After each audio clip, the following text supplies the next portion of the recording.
Je pense que la narration, voilà, c'est la mise en scène, c'est qu'est-ce qu'on montre, qu'est-ce qu'on montre pas. Et dans cette histoire, c'était important que certaines choses ne soient pas vues, mais qu'elles puissent être imaginées.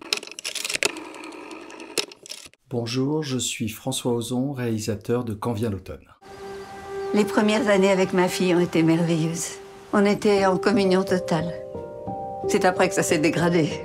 Quand vient l'automne, c'est un film qui se passe en province, en Bourgogne, une région de France où il y a des très belles forêts et où on ramasse des champignons et en général ils sont très bons. C'est vrai que j'aime bien passer d'un film à l'autre et aller un peu à l'inverse de ce que j'ai fait. Mon Crime était un film assez théâtral parce qu'il était inspiré d'une pièce de théâtre qui était tournée en studio à Paris, qui jouait beaucoup sur l'artifice et sur la comédie. Et là j'avais envie de revenir à quelque chose de plus réaliste, plus ancré dans le réel et en même temps plus simple, plus épuré dans sa forme, dans sa narration. Il y a quand même des points communs entre les deux films, puisque dans Mon Crime, il s'agit de 2 jeunes filles, et là, il s'agit de 2 vieilles dames, et dans les 2 films, il y a une histoire de sororité, d'amitié féminine qui est très, très importante. Mon désir premier, c'était vraiment de faire un film sur des femmes âgées. Je trouve qu'ils sont extrêmement invisibilisés dans le cinéma français, ou qui sont souvent relégués dans des rôles secondaires, pas très intéressants. Là, j'avais envie vraiment de les mettre au centre de l'histoire, que ce soit elles qui mènent le récit, montrer que c'était des femmes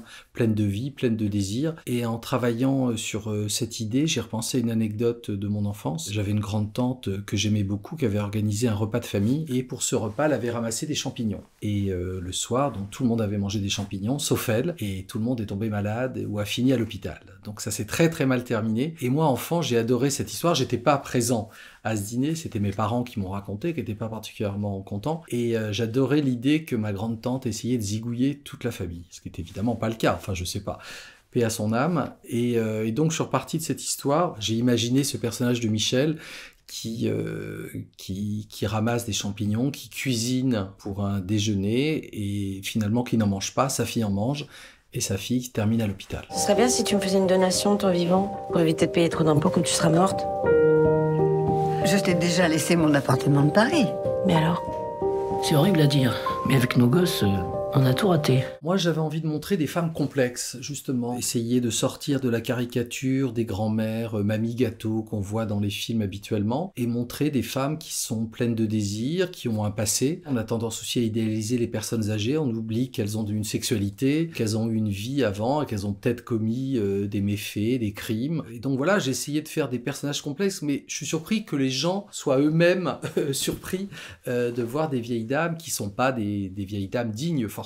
L'ambiguïté, c'est quelque chose qui m'a toujours intéressé parce que je pense que notre perception du réel est jamais, on n'a jamais une vision totale des choses. Donc il y a des choses qui nous échappent et donc l'ambiguïté me paraît naturelle, d'autant plus pour cette histoire. Alors moi, en tant que scénariste, je sais exactement tout ce qui s'est passé. Après, en tant que metteur en scène, je prends le parti pris de ne pas filmer certaines choses, de laisser des trous dans l'histoire parce que je suis du point de vue de Michel et Michel n'est pas omnisciente. Elle n'est pas à Paris quand sa fille rencontre Vincent. Donc l'idée, c'était d'être de son point de vue elle et que le spectateur partage cette vision aussi du réel qui n'est pas complète. Et à partir de là, forcément, il y a des choses à imaginer, des fois pires que ce qui s'est vraiment passé, ou au contraire en dessous, ça dépend des personnalités.